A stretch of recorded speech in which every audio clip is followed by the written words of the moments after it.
Hello friends, welcome back to my channel. আশা করি আপনারা ভালোই আছেন।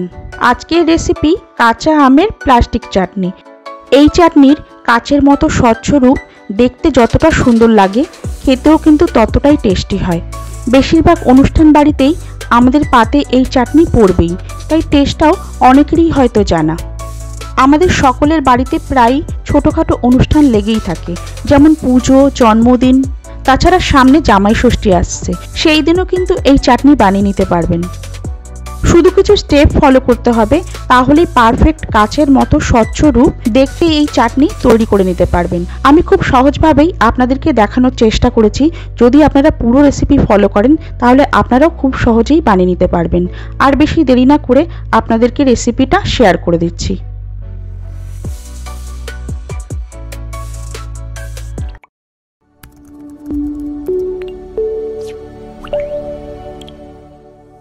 এই প্লাস্টিক চাটনি বানানোর জন্য আমি 5টা এরকম মিডিয়াম সাইজের কাঁচা আম নিয়ে নিয়েছি।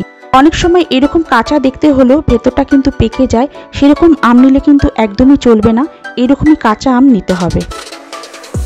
অন্য চাটনি বানানোর জন্য আমরা যেরকম আম কেটে নিই, এই চাটনি বানানোর জন্য আম কাটার পদ্ধতি কিন্তু একটু অন্যরকম। দেখুন, এইভাবে পাতলা পাতলা করে স্লাইস কেটে নিতে হবে। আপনারা যদি ছুরিতে কাটতে অভ্যস্ত না হন, সেক্ষেত্রে বটি দিয়েও একইভাবে কেটে নিতে পারেন। তবে যদি ছুরি দিয়ে কাটেন, অবশ্যই সাবধানতা নিয়ে কাটবেন। যেহেতু খুব ছোট ছোট স্লাইস করা হচ্ছে, তাতে কিন্তু হাত কেটে যাওয়ার একটা সম্ভাবনা থাকে। আমগুলো কেটে নেওয়ার পর জল দিয়ে ভালো করে ধুয়ে জলটা কিন্তু ঝরিয়ে নেবেন, ঝরিয়ে শুকনো করে রাখবেন।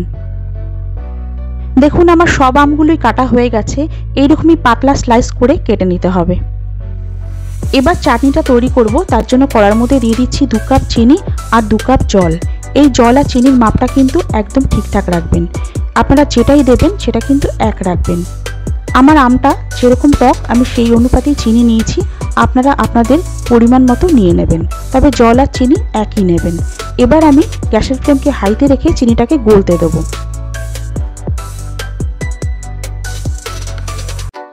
চিনি দেখুন গলে গেছে। এবার এর মধ্যে দিয়ে দেবো 1/2 চা চামচ মৌরি, খুব সামান্য হলুদ কিন্তু বেশি দেবেন না, আর পরিমাণ মতো নুন। এবার একবার ভালো করে নেড়ে নিয়ে এই চিনির শিরাটাকে 1 থেকে 1.5 মিনিট ফুটিয়ে নেব।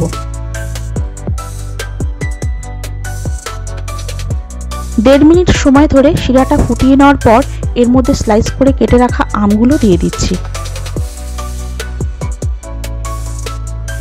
এরই সাথে দিয়ে দিচ্ছি 1 মুঠো কাজু আর 1 মুঠো কিশমিশ। এবার একবার নেড়ে নেব। আর নেড়ে নেওয়ার পর গ্যাসের ফ্লেমকে মিডিয়াম টু লো করে দিয়ে 10 মিনিটের জন্য ঢাকা দিয়ে দিলাম। আর এই সময়ের মধ্যেই আমি তৈরি করে নেব একটা ভাজা মশলা।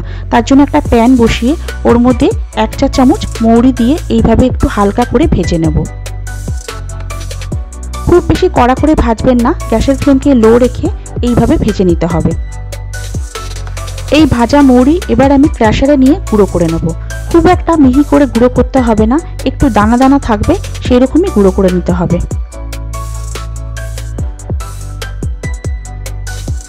দেখুন, গুঁড়োটা ঠিক এই রকম হবে। 10 মিনিট হয়ে গেছে। এবার আমি ঢাকাটা খুলে নেব। দেখুন, আমটা কিন্তু অনেকটাই সেদ্ধ হয়ে গেছে, তবে কাচের মতো স্বচ্ছ আনার জন্য আরও সেদ্ধ করতে হবে। আবারও ঢাকা দিয়ে 5 মিনিটের জন্য সেদ্ধ হতে দেবো। আর এইরকমই 5 মিনিট অন্তর অন্তর খুলে দেখে নিতে হবে আমটা ঠিক কীরকম সেদ্ধ হয়েছে। দেখুন, আমি আবারও দেখে নিচ্ছি, এখনও কিন্তু পুরোপুরি স্বচ্ছ হয়নি, আবারও সেদ্ধ করতে হবে। প্রথমে ঢাকা দিয়ে 10 মিনিট, তারপর এইভাবে 5 মিনিট অন্তর অন্তর চেক করে নিতে হবে। আবারও আমি চেক করে নিচ্ছি।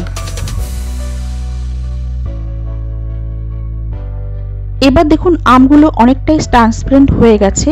এর থেকে বেশি আর সেদ্ধ করতে হবে না। এবার পুরোপুরি ট্রান্সপারেন্ট আমি কিভাবে করে নিই সেটাই দেখতে থাকুন। এবার এর মধ্যে দিয়ে দেবো ভাজা মশলার গুঁড়ো, যেটা আমি আগেই গুঁড়ো করে নিলাম। আর এরই সাথে 1/2 চা চামচ চিলি ফ্লেক্স। এবার ভালো করে মিশিয়ে নেব। মিশিয়ে নেওয়ার পর গ্যাসের ফ্লেমকে বন্ধ করে দেবো। বন্ধ করে দিয়ে 15 মিনিটের জন্য ঢাকা দিয়ে রাখবো। 15 মিনিট হয়ে গেছে। এবার আমি ঢাকাটা খুলে নিচ্ছি। দেখুন চাটনিটা কত সুন্দর কাচের মতো স্বচ্ছ তৈরি হয়েছে। আমার আমটা সেদ্ধ করতে 20 মিনিট সময় লেগেছে, আর পরে 15 মিনিট এমনি ঢাকা দিয়ে রেখেছিলাম। এইভাবেই কিন্তু চাটনিটা তৈরি হয়ে গেছে। তবে কোনো কোনো ক্ষেত্রে 5 মিনিট কিন্তু এক্সট্রা লাগতেই পারে, যেহেতু সবার গ্যাসের ফ্লেম এক হয় না। এই চাটনিটা তৈরি করার জন্য আমি যে স্টেপগুলো বা যেই জিনিসগুলো আপনাদেরকে জানালাম, সেই স্টেপগুলো ফলো করে আপনারাও যদি তৈরি করেন, আপনাদের চাটনিও কিন্তু এতটাই পারফেক্ট তৈরি হবে। এইভাবে চাটনি বানিয়ে অবশ্যই একবার ট্রাই করবেন, আর আমাকে জানাতে ভুলবেন না আপনাদের চাটনি ঠিক কীরকম তৈরি হলো। আমার এই রেসিপিটা যদি আপনাদের ভালো লাগে তাহলে লাইক, কমেন্ট আর শেয়ার করতে ভুলবেন না। যারা এখনও সাবস্ক্রাইব করেনি তারা সাবস্ক্রাইব করে অবশ্যই আমার পাশে থাকবেন, আর বেল আইকনটাও ক্লিক করে নেবেন, তাহলে আমার সমস্ত ভিডিও আপনারা সবার আগেই পেয়ে যাবেন।